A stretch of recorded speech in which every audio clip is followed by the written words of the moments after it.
Hello, welcome back to another writing vlog. I'm currently being a bad writer and writing things that I'm not supposed to write to procrastinate finishing the things that I'm supposed to finish writing. And actually, it's fantastic. I am usually so regimented about what I work on. I never really used to be like that, but in the last several years, I have a main project and I stick to that project. I don't tend to hop around that much. I really commit to that project until it's done. At least, the first draft is done. I realized, yesterday that, I don't have to do that. It is not a requirement. It's not in the contract of how to be a writer. I can kind of just veer off, do a little side quest, and write this other thing. Now, I talk about this all the time in my writing advice about finishing projects and blah, blah, blah, blah, blah, but that's just writing advice, and believe it or not, for the majority of my day, I don't care about writing advice. I don't think about writing advice, and I don't apply writing advice consciously. I am doing this new thing called not giving a shit. I hope more people will join me on that. My number one goal in not giving a shit is trying to be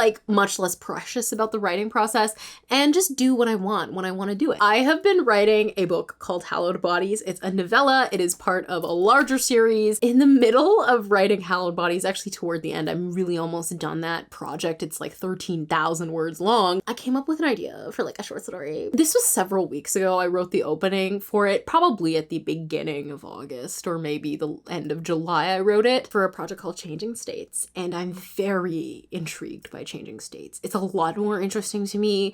The writing is coming a lot more easily than Hallowed Bodies ever was, and I think I'm on the right track with the project. Hi guys, so it's been quite some time since I last updated this vlog, but I've done a lot of writing, which is really exciting. I have a little iced coffee in this very fancy goblet that I thrifted yesterday, but basically writing has been going surprisingly well. We're gonna cross our fingers on that because I don't want to jinx myself, but I finished my book, which is really exciting. I didn't vlog the process officially because I was on vacation at the time. We went on a short vacation to rural Ontario, and rural Ontario fixed me. It really did. It fixed everything that was going wrong with my mental health. It fixed everything that was going on with my writing. It was genuinely a reset that I really needed. And so while I was there, I finished my novella Hallowed Bodies, which was the manuscript that I was working on just under 2 months. I was writing that as a novella. It ended up clocking in at 16,500 words. So that was really nice because it kind of healed the relationship between me and my writing just a little bit. I was a bit tumultuous with my writing just since I left school. It's been quite tumultuous because I moved and the transition kind of threw me off a bit with my writing game, and then I had a huge crisis about my writing in June, and I'm not feeling good enough or that I could achieve anything that I wanted to because I just didn't feel like I was smart enough. Is that something else that people struggle with? I feel really dumb, so I feel I could never write something profound or that matters because I feel really stupid. But anyway, and then Hallowed Bodies kind of came back in as a transitional project, and then it got really hard, and so it was just nice to finish it on a really positive note where I felt so good about it. I ended up writing this really great scene while I was in the parking lot of a fish and chips place. It is the penultimate scene of the book. It was a flashback the narrator was having of him and his father, and I was writing it by hand, and just something about it, it really was this is what the project was. This is what I needed. And gosh, I can't even tell you how lucky I feel that I was able to end off on that note where I actually felt really good about it. In the meantime, while I was working on Hallowed Bodies, I was also working on another story called Changing States. Now, Changing States is a short story, we'll get to that in a second, that follows Jeremiah, who is a character that's within this world of characters that I've been writing with for a really long time. Now, Jeremiah is the love of my life. He's so cute. He's so sweet. I hope he finds happiness and peace, but in this project, he's about to go through some real gnarly stuff. So basically the project, if you are new here, is about Jeremiah following a breakup. He moves back to his hometown in Maryland, in Baltimore particularly, for some support for his family. But before he arrives to his family home, somebody dies. My camera is focusing on Will Graham, really as a you see he's focusing. Sir, I am the moment. I was writing a lot of it while I was on vacation. The day after I finished Hallowed Bodies, I just dove right back into Changing States, which was so fun. The project is 5,000 words long now, which is crazy because that was the whole word count. It was just supposed to be 5,000 words long. This is so gonna be another novella. Oops! Like, I didn't mean for that to happen. I started writing it just a couple of weeks ago. I think like 3 weeks ago is when I started it. And I wasn't really writing it like super consistently because Hallowed Bodies was my main project. But I feel really good in the book right now. Like, I really like it. There was a scene that was giving me a little bit of issues, but while I was like traveling with my family, I was able to, like on the car ride back down, like kind of revise all the problems I was having. So I'm gonna reread that, see kind of where we're settled out. Something that hit me though is I was filming a writing update for August. It didn't really hit me until like after I filmed the video. I wrote like 15,000 words in August because I wrote 10,500 of Hallowed Bodies, and I wrote about, it was like 4,400 of Changing States. 15,000 words. One single month. I have not written that much in a month since I wrote Seventh Virtue, which I finished Seventh Virtue in February. So let's say like maybe February or January was the last time I wrote that much in a month. And this is literary fiction too. Like, and my literary fiction takes me so long to write in comparison to my genre fiction that like I was really proud of myself, because also August was really hard on me emotionally. So I just wanted to have a moment. Like, good job, Rachel. I'm really proud of you. So something that's different about Changing States is that it feels so new to me, like even though it's been like almost a month of writing it. Whereas like when I started writing Hallowed Bodies felt really old really fast. Like I felt like I'd been writing it for a really, really, really long time. Changing States isn't so much like that. It's just, there's still something like kind of a sparky new thing to it. I have a feeling it's Jeremiah because I haven't written in his point of view before. This is my first time writing in his point of view. I haven't written a lot with Jeremiah anyway because he was kind of like a newer character and was really only like relevant to Harrison's storyline. Now I just want to fix kind of like the end of the stuff with Jeremiah because I have like most of it. He has run into this guy. The guy's name is Ben, but the thing is like I don't know if I want to keep his name Ben because I had a character, if any of you were here for the I'm Disappointed era, wow. Like, let me know.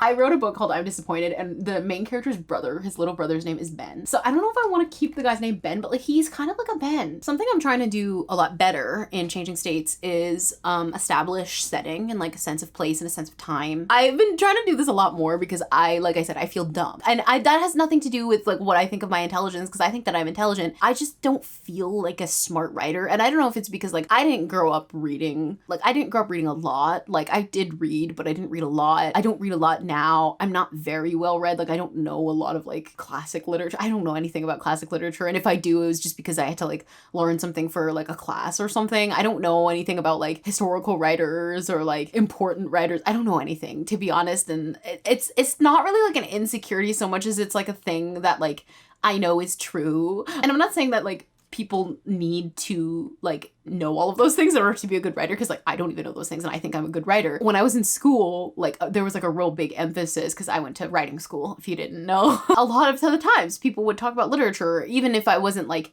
talking to like writing students, talking to English students and stuff like that. I would just be like, what? Like, what are you talking about? Like, who are these people that you're referring to? It's kind of hard for me to get like deep like cultural context and like historical context, because I don't know a lot of things. I struggle when I write and I need to like refer to things, like whether that's like things in history or, you know, places. I'm not very good at research because I don't really like it. Like I don't like knowing things.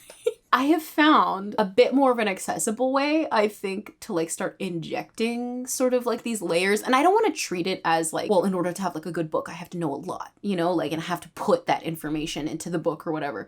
But I want it to feel like almost like a literary device, like a way to just like layer into the prose with like some specificity about like a certain thing, like a weather, like at the time, or like a historical thing or a pop culture thing. So I started doing that a little bit more in Body Back, which was useful, just sort of like Googling like things that were happening in September 2005. How I'm kind of approaching that in Changing States is I am like trying to like engage in more media, which is really interesting to me because I was alive and growing up in the early 2000s when this book takes place. I guess 2005 is like the mid 2000s, but like I don't have very strong memories. Like at this point in my life, like when I was younger, like maybe just like a couple of years ago, I would have had stronger memories, but I don't now. I've been Googling like crazy Las Vegas to Baltimore, like the map on Google, because that's Jeremiah's path. And so you would think that I would remember, because I have Googled this a million times, like where exactly he's going or where he's already been. No, I don't remember anything. I am scared of maps. This is like a really vulnerable thing to share. I am terrified when I go on Google Maps. It freaks me out. Like, I don't know why. Probably because I'm scared. Oh, jeez. Do you see that? Do you see it? It's like the fucking globe. Oh my God, I'm terrified. I'm not even afraid of bodies of water. I'm afraid of pictures of bodies of water. And I think like the map, like Google Maps or maps in general, they do the same thing that like the bodies of water thing does. Anyways, so I've been looking up these, oh here, I just zoomed. Thank God, because I don't want to look at the globe anymore. That was so scary. Anyway, so the last place that Jeremiah was in Utah, and I just need to find 2 cities because I have an excerpt. And right now it's somewhere between X and Y. Jeremiah thinks about love. Okay, so where is he though? We're just gonna say Denver and Kansas City. In the actual scene where he meets Ben, he's in Ohio. I hear writers talk about research and like doing research, and I feel like really like it has nothing to do with them. It's totally a me problem. I just feel left out because I'm like, I can't do that. Like, I don't understand how to even approach that. Hello. So it is the next day and I have been procrastinating writing just like a little bit. Like, it's not so bad, but I am feeling so much better as a chronic pain update. I don't know if it's just obvious from like my videos and like how I'm talking in this video in comparison to even how I was in the first clip, but I've been on a new medication and I think it's working. It was really bad for a while. I was just talking into my phone on a voice memo app about how like my chronic pain is affecting my writing and how like upsetting it is, and like it was really emotional. I don't think that I can watch it again, to be honest, so it probably will never see the light of day. And like that was last week, like, and I feel so much better now. That's how you know. I'm thinking back to that person and I was like, oh no, honey, like you really were doing bad. Anyways, so speaking of things that were doing bad that are doing better, okay, changing states was giving like minor resistance, and I spoke about this in my previous video, but I have really been struggling with writing because of my chronic pain when it gives me problems. So if I'm struggling like through a plot problem, or I'm struggling with like a sentence, or I'm struggling with imagery, or I'm struggling with continuity, if I'm struggling with writing period, I'm finding it like really impossible to handle. And like usually I'm like not that like hard on myself about these things because I've spent so long trying to like be gentler with my process, so I'm not like being mean and yelling at myself all the time. Since like my chronic pain affects how much I can write, like really like if I have the energy to write, if I can sit down to write, if I can like, you know, think about anything except for my pain and like actually create words in order to write, because it takes so much energy to actually write. If my pain also takes up so much energy and then my writing isn't working, it like is really heartbreaking and like really difficult to deal with. So I found like I was getting a tiny bit of resistance with changing states, just a teeny bit. It was really not that big of a deal because I had already written the scene. I just needed to go back and revise it a little bit just to make it more what I wanted. So I'm actually happy that I didn't write yesterday, because today I went on and I added about 100 words, 150 words, just revising what I'd written. It was what I'd written by hand when I was on vacation, so I knew I had to beef it up anyway because my writing is so thin, or at least it feels thin when I write by hand. So that's really good. I have not progressed in the plot, so like we'll actually see, because my goal right now with writing, especially because like I only have so much energy, is to like keep moving forward as much as possible. Like I don't often want to get like stuck in one place, and I found I got stuck in one place in Howler Bodies a lot, and it's because like I don't have that much energy anymore. Like I used to have this abundance of energy. I just don't anymore, and so I kind of have to like keep moving forward in a project. If not, it's gonna start like frustrating me and I'm gonna get upset. Something I'm working on, but it's something that's very new to me, so like I'm just kind of learning as I go how to deal with this, because it's not something I had to deal with like 4 months ago. I am learning a lot about Jeremiah, and oh my god, he got some love on a recent video I posted, which is so good because Jeremiah deserves the entire world. Like, I'm so happy that people are seeing like his character and like understanding his character and feeling like where he's coming from, because like he means so much to me as a character, and like I don't know how I missed him for so long, you know what I'm saying? So to like be in his point of view, like I feel so grateful for this opportunity, you know? Like writing on a whim is such an interesting idea. It's extremely fun, and it's something that I want to think of as like a introducing play back into my process kind of thing, because I get really stressed about like future writing plans, and like I can't handle stress right now. Like we already have made it clear I have a lot going on in my life. I cannot handle external stress. Having like a little project like this that is like really low stakes, it's not going to be that long, it's pretty chill, it's pretty meandery, just to have it and to enjoy it and to like kind of go with where the narrative is taking me feels really nice. I'm trying not to stress about the fact that I probably should be writing other things right now, because it's whatever, like my life circumstances are changing like quite rapidly. So I'm just kind of playing to what I can do. So I'm editing the scene between Jeremiah and Ben. I'm just gonna keep his name Ben because like at this point I've called him Ben for like several days. So his name is Ben. So something that like we're really exploring with Jeremiah is love, but like not in like a really lofty way and not in like a tragic way, but just like love, period. And somebody left like a really lovely comment. So thank you if you were the person who left a lovely comment about Jeremiah on one of my recent videos. And they were basically saying how it's like interesting, and this is just paraphrased, the whole comment is on that previous video, I'll link it. But basically saying like it's interesting like the setup of changing states and how like it's like a spark into actual adulthood, you know, because Jeremiah's 21. He's going to turn 22, I think, at the end of Changing States. I mean, it's a plan to give him a Halloween birthday because it's October and I was like, Halloween? Kind of training wheels adulthood between 18 to, you know, your early 20s or whatever. It kind of gets disrupted. And it got me thinking, so thank you to this person, like it got me thinking about Jeremiah on like a really deep level. Because I was like, yeah, like him finding out somebody in his family died right before he got there. And like from what I'm learning, you know, he's kind of purposefully taking a little bit more time. So maybe he could have gotten there before they died. That would really mess you up. Like it would really impact you at such a young age. Obviously, of course, like grief is such a big thing to explore in life and then also in fiction. So I think, I don't know, I was just thinking about him, about what he wants with love, what he's dealing with grief. I was thinking about him experiencing all these complicated emotions. And the thing about him is he's very tempered. Like no matter what I do to him, like he's very calm about it. It's just funny because in Body Back, Jeremiah calls Harrison meek. And Harrison spends the entirety of Body Back from that point onward being offended about that comment. He's like, what do you mean? Jeremiah, on the other hand, like genuinely is quite quiet and he is meek. I would describe him that way. I don't know. I've just been loving how human he's feeling. I've been loving all of these like different emotions that I get to explore. Like I love Harrison. I do. I've been writing with him for so long and I've been writing his point of view for 4 years, actually longer, because I started writing little mini short stories in Harrison's point of view first. So since 2018, I've been writing in his voice. And since 2019, I've been writing novels in his voice. So I'm like really used to the emotions he experiences and like what triggers him and like what upsets him, what makes him happy, what makes him nostalgic, what makes him sad, what makes him angry. But Jeremiah is like really quite new to me. So I get to like see him unfurl on the page and it's just lovely. Like it's like getting to know an old friend because like I know him, you know, like I know him peripherally because I knew him when I was writing Body Back because of the scene that I wrote in Mothwork, but like I didn't know him, and being in his head is just like, mwah, I love it so much. The scene I'm working on right now, he is gonna find out that somebody in his family has passed away. Wanted to explore peripheral grief because that was really what motivated me, like, you know, with the like the autofiction-y elements, because like funerals are like really interesting places to be because you get to see people and meet people that you haven't seen in a long time. It's like a family reunion in a sense, but also it's incredibly like harrowing because it's a death, but also it's kind of celebratory because you're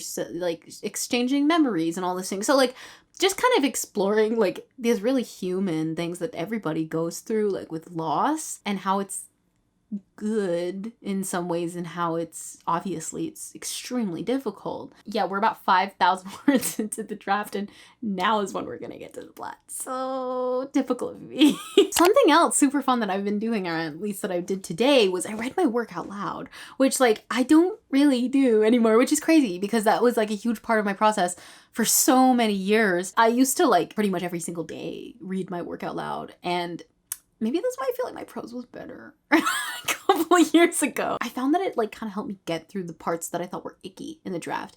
I made a like really brief Tumblr post on this, but like I didn't like have time to like think that much about my point. I'm a literary fiction writer and I've been writing literary fiction for several years, and it's one of my favorite genres, and it's some of the most interesting fiction that I've read has been literary fiction. But one thing that I've found has been difficult with literary fiction, or like my conceptions of literary fiction, is like just embracing simplicity and embracing like boring, ugly sentences and embracing transitional moments and embracing things that aren't impressive. Just being unimpressive, period, with your prose, because at least a big part of me and how I write literary fiction, it is about the prose. Like the prose is also the story. Like it's part of it. It's part of the voice. It's as much of the story as the plot. That's like the difference how I see between literary fiction and genre fiction. I've gotten into a bad habit struggling to not judge writing that isn't pretty. And like I'm not nearly as bad as I was before, because I was like really insufferable. But I don't judge writing anymore. Like I used to like read books and like, especially when I was younger, I'd be like, oh, like that's ugly writing. And now I don't care. Like, cause that is not how, in my opinion, you effectively critique something, just being like, it sucks. I used to be like really quite focused on, well, every single sentence needs to just be perfect. And it's like, no, it doesn't. I think it's also like part of my degree too, because and it's not that I agree with these points, but when you're constantly hearing people say like, rewrite absolutely everything and, you know, comb everything perfectly or whatever, I'm like, why do you want perfect art? Why can't we just have something that's imperfect? Why can't we have a moment that's kind of like, you know, maybe it could have been revised more? Why does it have to be perfect? You know, like, can we just not enjoy it? But then also, why does every single sentence need to be epigraphable? Dude, you're sitting in a car. Like, we don't need to know anything else. The very first critique I got on my writing, I was in grade 8, and my grade 8 teacher, oh gosh, I wish I could find him again because he was so supportive.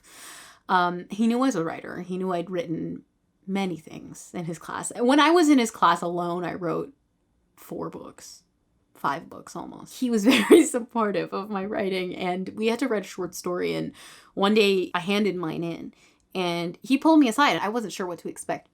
I was a bit surprised because it was criticism. I don't want anybody to think that this was like an asshole move or that this was rude. Actually, it was very nice. And even though it's not how I give critique, I knew that that's not where he was coming from. I knew what he was trying to do, like even at that young of an age. So I never took it like personally, and it actually helped me a lot. I knew he thought it was solid, but you repeat yourself like quite a bit in like the details, and I can't remember exactly what it was, but I did it in Changing States. I still do it now. I still have a tendency to rely on repeating details or like expanding on details when you don't really need to, because like you can just let the prose sit. Like it doesn't need to be that fancy. I would have been 13, so it's been nearly 10 years since I got that critique, but it's stuck with me ever since, because I think it's really like showcasing that you can do so much with less. My writing style has evolved quite a bit since I kind of started getting it. Like around 2017 is when my writing, like my voice really started developing. And then 2018 is when I was like, I think this is how I write now. I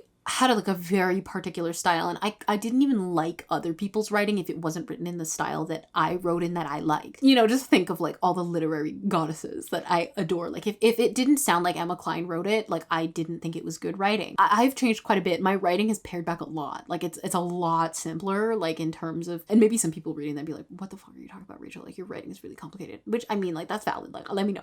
In comparison to how it was before, like I'm really focused more on simplicity. So it's something that I want to bring into this draft too, like bringing out, enhancing the world of the story, but through something nondescript.